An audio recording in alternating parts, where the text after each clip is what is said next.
And welcome back to Who Would Win. Today's Who Would Win comes to us from Chipscope. I'm not making that name up. Chipscope. I love some of these names. And the question became, who would win in a fight? Now I'm going to try to get these names right.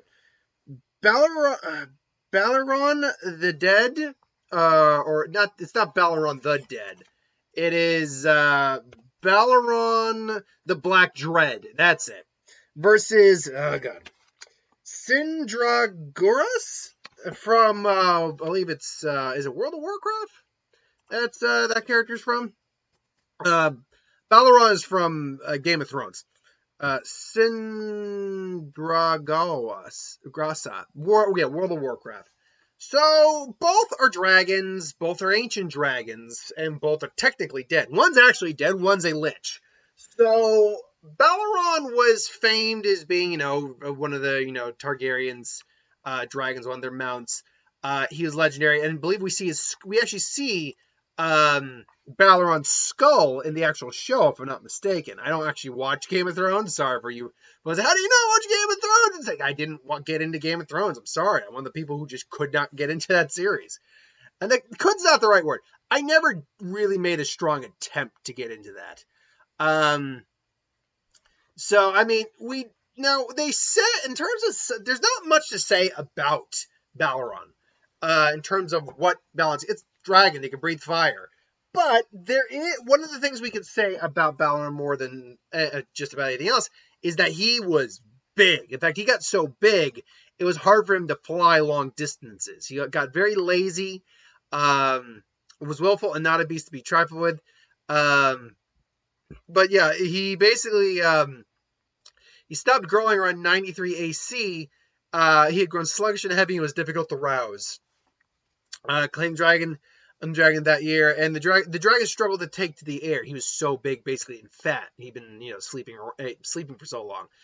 But basically, size-wise, it's not 100% clear exactly how big he is actually. We know that he could basically like cover an entire town with the spread of his wings. Said he could swallow mammoths whole, which, if we want to go by that real logic, how big even the biggest of mammoths are. Mammoth. In fact, let's actually just be very clear. Mammoth, woolly mammoth, because that's generally the type of mammoth you would find in those areas. Woolly mammoth size.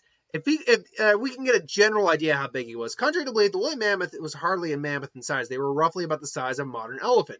Male woolly mammoths reach about height about 9 to 11 feet tall. So if he could swallow a woolly mammoth whole, that means he has literally a maw bigger than 11 feet. In fact, he'd probably have to have a maw, and the maw is when you open your mouth, of at least not double that, but like a third size bigger.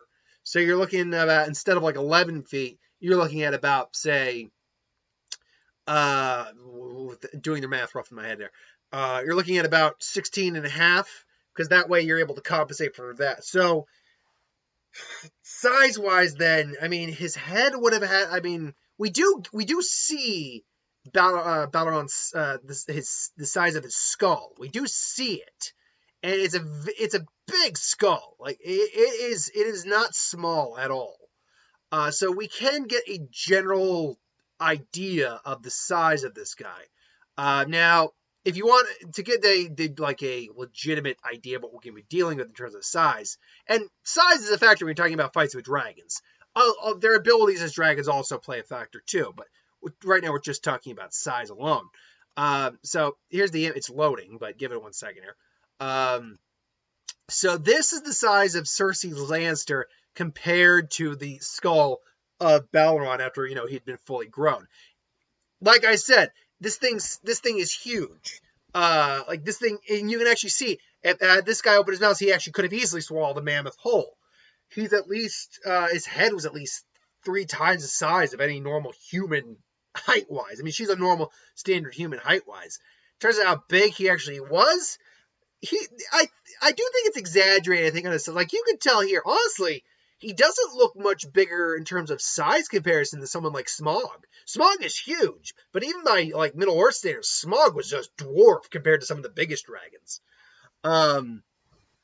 So yeah, and as we see with the dragons later on, like they grew quickly, but it still was something where it was like they weren't monsters immediately. So Balerion, I think you could make an argument that Balerion was about the size of, like, say, Smog, who is huge. Now, oh god, I always, I'm gonna get the name here. Hold on. Sindragosa, Sindragosa. Sindragosa is a lich, but also could take a human form and was wed by someone else. She was killed, but came back as a lich. Now, I tried to find what her actual list of abilities are. It's not really well defined what she is capable of doing. What we can say, though, is that she is a dragon, a lich, a dragon. Not a huge one, mind you, but a solid dragon. Um, and that she is a lich, meaning she technically can't die. She's already dead. You need basically like holy means or something like that to actually legitimately kill her. But in terms of like what her actual abilities are, she's got breath weapons, sure. And apparently it does come off in the form of frost. She has other magic as well. Unfortunately, I can't find what her actual magical abilities are.